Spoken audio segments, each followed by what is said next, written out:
Bismillahirrahmanirrahim. Assalamu alaikum class 3. Welcome to SSC subject of D10 lecture number 47. We are going to continue our reading from SST textbook from the page number 11. Our next we were talking about how habitats change. The next changes due to drought. Drought is khushk sali. Drought is the opposite of flood. Some changes in the habitats take place over a longer period of time. One such change is due to drought. Drought जो होता है वो सैलाब का opposite होता है, क्योंकि सैलाब में जब बहुत ज़्यादा बारिशें होती हैं और पानी आ जाता है इलाकों में, बिल्कुल उसी तरह ड्रॉट जो है जब काफ़ी अरसे तक किसी एरिया में बारिश नहीं होती तो वहाँ की फसलें वगैरह सूख जाती है, ज़मीन ड्राई हो जाती है, जिसकी वजह से खुश्क साली हो जाती है. When it does not rain in an area for long time and the area dries up we call it drought. The rivers and lakes dry up. जो दरिया होते हैं, जो नदी नाले वगैरह होते हैं, वो सूख जाते हैं. The soil becomes dry and useless. ज़मीन खुश्क और नाकारा हो जाती है. You can not grow any crops on it. आप इस पर कोई फसलें उगा नहीं सकते. क्रॉप्स फसलें. Since living things depend on water they either die or move to new habitats. और जब ज़्यादा ज़ाहिर पानी नहीं होता तो वहाँ पे रहने वाले जानदार जो है या तो मर जाते हैं या दूसरे हैबिटेट्स की तरफ मूव कर जाते हैं. Sometimes they can not find suitable habitats. और कभी कभी उनको कोई मुनासिब रहने के लिए जगह नहीं मिलती.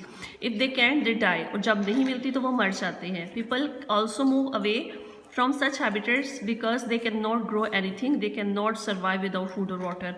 बिल्कुल इसी तरह जब लोगों को भी पानी नहीं मिलता, वो फसलें नहीं उगा सकते, ज़मीन सूख जाती है, तो या तो वहाँ से मूव कर जाते हैं क्योंकि फूड और पानी के बगैर ज़िंदा रहना मुश्किल हो जाता है.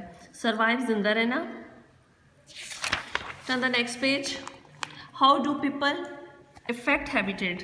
हम लोग अपने रहने वाली जगह को कैसे असरअंदाज करते हैं, उसको कैसे मुतासर करते हैं. The places where people live are called their habitats. जहाँ लोग रहते हैं वो उनका हैबिटेट या रहन सहन कहलाता है. Like other living things they build their habitats. दूसरे जानदारों की तरह वो अपने घर वगैरह बनाते हैं. As a result they change the environment of other habitats. और जिसके नतीजे में वो अपना दूसरे हैबिटेट्स का भी माहौल तब्दील कर देते हैं. एनवायरनमेंट, माहौल. Trees are cut down to make space for farming और टू बिल्ड हाउसेज. घर वगैरह बनाने के लिए या फसलें वगैरह उगाने के लिए, खेती बाड़ी करने के लिए दरख्तों को काटना पड़ता है. Land is use to make roads, airports, railway tracks for travelling and for carrying food and other things from one place to other. उसी तरह ज़मीनों को एयरपोर्ट्स बनाने के लिए, सड़कें बनाने के लिए, रेलवे ट्रैक्स बनाने के लिए, सफ़र वगैरह करने के लिए, और जो है वो ज़मीन का बहुत सारा हिस्सा यूज़ किया जाता है. जो फार्मिंग हिस्सा होता है जहाँ पे फसलें वगैरह उगाई जाती हैं, उस हिस्से को भी रेलवे ट्रैक्स और रोड्स वगैरह में चेंज कर दिया जाता है. द कोर्स ऑफ रिवर्स और स्ट्रीम्स इज चेंज. दरियाओं और नदियों के जो रास्ते हैं वो चेंज हो जाते हैं. कोर्स, रास्ता. The water is drained from some land to make it usable. In hotter places like a desert people live in mud houses. जैसे गर्म इलाके हैं वहाँ पे लोग मिट्टी के घरों में रहते हैं, क्योंकि मिट्टी के घर जो होते हैं वो ठंडे होते हैं, उनमें रहना. In polar regions people live in igloos. और जो पोलर रीजन्स होती हैं, बर्फानी इलाके होते हैं, वहाँ पे लोग इग्लूज में रहते हैं. इग्लू जो होता है वो एक बर्फ़ से बने हुए घर होते हैं जहाँ पे लोग रहते हैं. Here are some houses. Mud house, bungalow, brick house, hut house. Next page. People also change the environment by polluting it. Pollution is when the environment becomes dirty and not safe for us. लोग जो होते हैं वो अपने habitat को आलूदा भी कर देते हैं, और जिसकी वजह से माहौल जो है वो बहुत डर्टी हो जाता है और वो रहने के काबिल नहीं होता, वो इतना सेफ नहीं रहता. First one is air pollution. The smoke from factories. Air pollution फ़िज़ाई आलूदगी. और ये फ़िज़ाई आलूदगी कैसे होती है? The smoke from factories, the exhaust fumes from cars, the smoke from burning fuel. जो फैक्ट्री से धुआं निकलता है, जो गाड़ियों से धुआं निकलता है, इसके अलावा जो ईंधन वगैरह जलाया जाता है, लकड़ियाँ वगैरह, उससे जो धुआं वगैरह निकलता है उसकी वजह से हवा जो है हमारी आलूदा हो जाती है. They also spread harmful chemicals into the air. Harmful spread, फैलाना, हार्मफुल नुकसानदेह. ये हवा में बहुत सारे नुकसानदेह केमिकल्स जो है वो फैलाते हैं. These chemicals harm people, animals and plants. और ये ना सिर्फ लोगों को बल्कि जानवरों और पौधों को भी मुतासर करते हैं, उनके लिए नुकसानदेह होते हैं.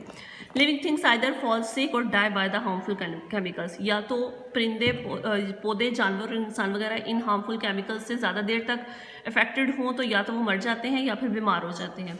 Next pollution is water pollution. पानी की आलूदगी. Waste from factories and cities is discharged into water courses. जो फैक्ट्रीज से वेस्ट वगैरह निकलता है वो पानी में फेंक देते हैं। डिस्चार्ज अखराज, rain water carries dirty material from land into the water, जो बारिश का पानी होता है वो इस गंदे मादे को लेकर पानी में फेंक देता है। Some of this materials are poisonous, और कुछ मटेरियल्स जो होते हैं वो बहुत ज़्यादा गंदे होते हैं। They harm plants and animals in the water, जो पानी के अंदर पौधे और जानवर वगैरह होते हैं उनको मुतासर करते हैं। देयर हैबिटेट्स आर स्पॉइल्ड, जिसकी वजह से उनके रहने की जगह भी ख़राब हो जाती है। स्पॉइल्ड, ख़राब। पॉइजनस, जहरीला। डिस्चार्ज अखराज। Next is land pollution, factories discharge waste on to the land, जो फैक्ट्रियाँ होती हैं वो अपना वेस्टेज जो है वो डिस्चार्ज करती हैं, ज़मीन पे वैसे ही फेंक देती हैं। The garbage that we throw away is also harmful, जो कूड़ा करकट हम फेंकते हैं वो भी हमारे लिए नुकसानदेह होता है। It's spread diseases and ruins the soil, ये ना सिर्फ बीमारियाँ फैलाती हैं बल्कि हमारी ज़मीन को भी ख़राब कर देती हैं। डिजीजेस, बीमारियाँ, एंड रुइंस, बर्बाद करना। Animals eat the waste material that is thrown away, जो हम कूड़ा करकट वगैरह फेंकते हैं, जो फैक्ट्रीज वगैरह फेंकती हैं वो परिंदे, जानवर जो होते हैं, जानवर परिंदे वगैरह उनको खा लेते हैं, जिसकी वजह से वो बीमार हो सकते हैं या फिर मर सकते हैं। Remember when we add anything harmful to the land, water और air, we are polluting it for all living things. चाहे हम ज़मीन पे गंदगी फेंकें, चाहे पानी में या हवा में, ये सबको मुतासिर कर रही है, चाहे वो जानवर है, चाहे वो इंसान है, चाहे वो परिंदे हैं, कोई भी जानदार, चाहे वो पौधे हैं, इंक्लूडिंग ह्यूमन्स, इंसानों के समेत। We should try to protect our environment and reduce pollution, हमें चाहिए कि हम अपने माहौल की हिफाजत करें और इस पोल्यूशन को कम करने की कोशिश करें। प्रोटेक्ट, हिफाजत करना, रिड्यूस, कम करना। Here the lecture finished, reading finished, up to page number 13. Now come to notes. Question number 5. How is a capital city different from other cities? And the answer is, a capital city is different because government leaders sit and make important decisions from this city. Question number 6. On the next page, define what is a river. Why river index is important for Pakistan? River is a fresh stream of flowing water. River index is important because it is the major source of fresh water in the Pakistan. Question number 7, describe what is habitat is. Give an example of habitats. A habitat is a place where a living thing lives. For example, desert habitat, forest habitat. I have already explained all these habitats in the reading. Now come to workbook. Page number 10. Page number 10 is, question is, how do the following affect the habitat of animals? नीचे आपको कुछ pictures दी गई हैं और कहा गया है कि ये आपकी एनिमल्स को कैसे मुतासिर करते हैं। Next, first one is land pollution. The garbage thrown in the land spread diseases and ruins the soil. The animals eat this waste, they may fall sick और डाई। कि जो हम ज़मीन पे कूड़ा करकट फेंकते हैं, या तो जानवर उनको खा लेते हैं जिससे वो बीमार हो जाते हैं या फिर वो मर जाते हैं। Next one is water pollution. Water polluted by factories and city contains poisonous material. They may harm plants and animals. Next one is air pollution. The harmful chemicals spread into air which may harm people, animals and plants. They may fall sick or die. On the page number 11, what do you like to do in the following weathers? Here are given some weathers. First one is sunny weather. It is too hot. I would like to wear light clothes. कि ये बहुत गर्मी है इसलिए हम हल्के कपड़े पहनना पसंद करते हैं. It is cloudy weather. I would prefer to stay home in this weather. क्योंकि बारिश होने वाली है तो बेहतर है कि घर पे ही रहा जाए. आगे नेक्स्ट है, this is icy weather. It is too cold. I would like to wear warm clothes. कि जब ज़ाहिर है ठंड होती है तो हम गर्म कपड़े पहनना ही पसंद करते हैं. ये विंडी वेदर है. It is so windy, so I would prefer to stay at home. बहुत तेज़ हवा चल रही हो, आंधी वगैरह आई हो तो बेहतर यही होता है कि घर पे ही रह जाए. You have to complete this lesson and also learn this. Thank you so much.